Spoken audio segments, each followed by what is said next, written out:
Have you ever stopped maybe walking through your local park and just thought about how it all works? The kept lawns, the tidy roadsides, those community centers that are just sort of there?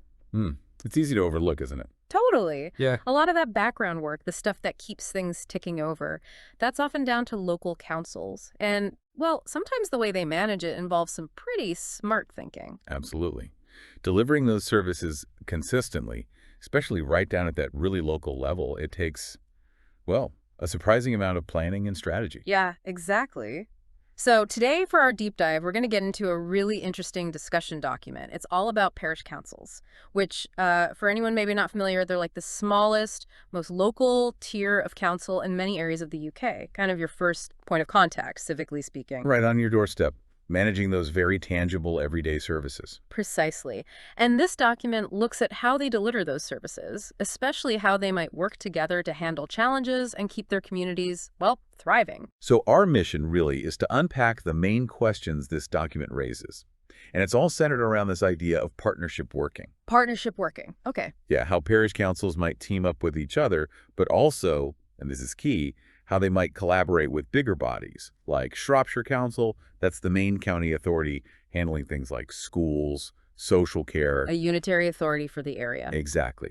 And the whole point, as the document lays out, is about sharing resources, finding cost savings where possible, and just making sure essential local services can actually continue, especially when money's tight. Okay, so we need to look at why they're suggesting this, right? What's the motivation? And what kind of services are we actually talking about? And then I guess the practical side, what does this mean for how local government actually runs? That's it.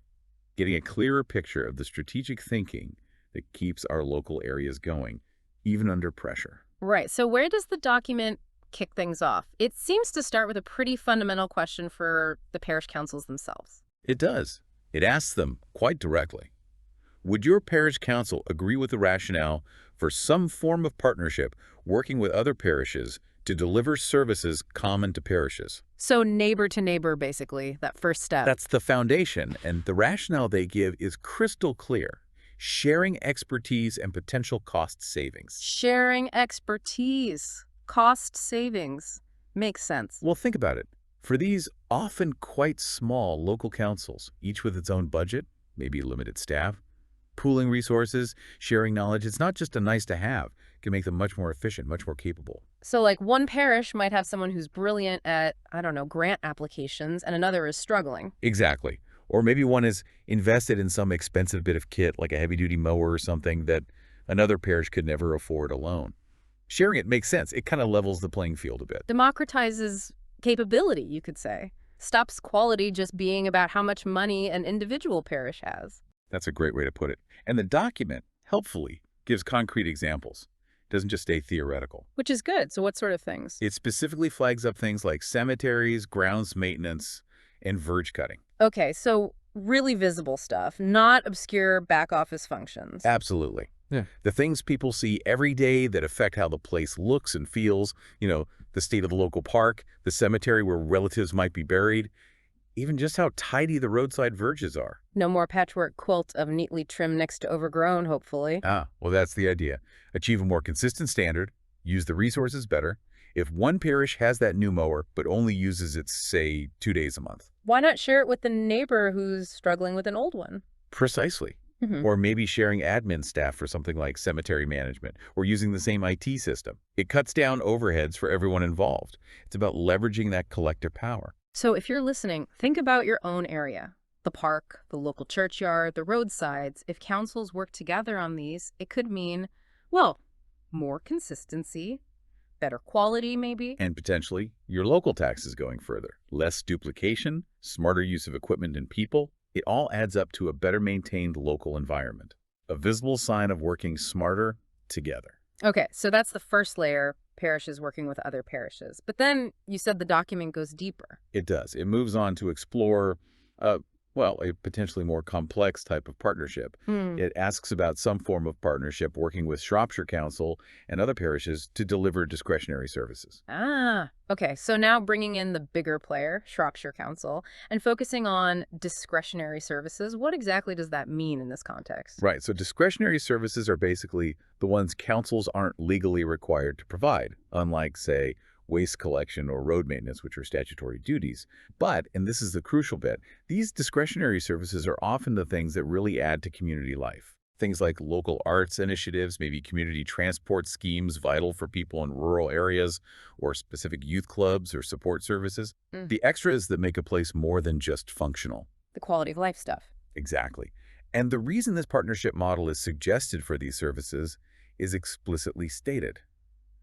It's to deliver services which otherwise may be curtailed or withdrawn due to financial pressures. Ah, so this isn't just about being more efficient. It's potentially about saving services that are at risk of disappearing altogether because the main council budget is squeezed. Precisely. It's about preservation in the face of cuts. These discretionary services, because they're not legally mandated, are often the first things on the chopping block when budgets get tight at the county level. That puts a different spin on it. So discretionary sounds a bit misleading, then these things might be vital for the community's character, its social fabric. They absolutely can be. Mhm. And the document pushes parishes to think proactively. It asks them, what services, in addition to any already being delivered, would you be willing to help deliver? So it's asking them to step up, identify gaps left by potential county cuts, and say, okay, maybe we can take that on. Yes. It shows real local initiative, but you're right to imply there's another side. Yeah, I mean, that sounds like a potentially significant extra burden for these smaller parish councils, doesn't it? More responsibility, maybe more cost. It's a definite balancing act. On one hand, it's local communities taking ownership to keep valued services running. On the other, yes, it absolutely shifts responsibility and potentially the financial strain downwards. So connecting this for the listener, this kind of partnership could be the difference between keeping, say, that vital community bus route going or losing it. It really could. Mm. Imagine that bus is a lifeline for older residents or people without cars in isolated villages. If Shropshire Council says, sorry, we can't afford this anymore, a partnership involving local parishes might be the only hope to keep it on the road. That's the kind of critical service preservation we could be talking about. It sounds potentially crucial then. But let's get practical. Taking on more, even if it's vital, costs money, needs people, needs, well, resources. Does the document address that? It does, thankfully. It asked a very direct, very necessary question. What extra resources do you think your parish might need to achieve this? Okay, good.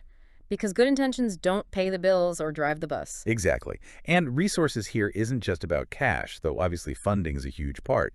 It could mean needing more staff time, maybe specialist equipment they didn't need before. Training, perhaps? For counselors or volunteers taking on new tasks? Absolutely.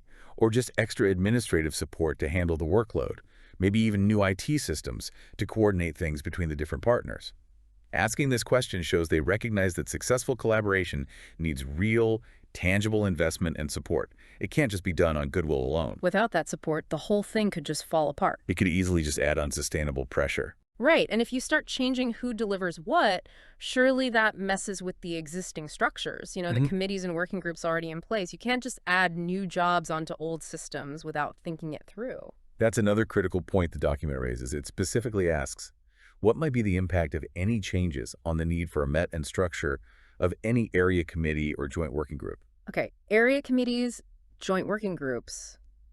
What are those broadly? Like coordination bodies? Yeah, often there are existing groups that might cover several parishes or coordinate specific types of work across an area. They're part of the current governance setup. So the document is asking basically, if we start doing things differently, do these old committee structures still make sense? Pretty much. Do they need to change? Do we need new structures?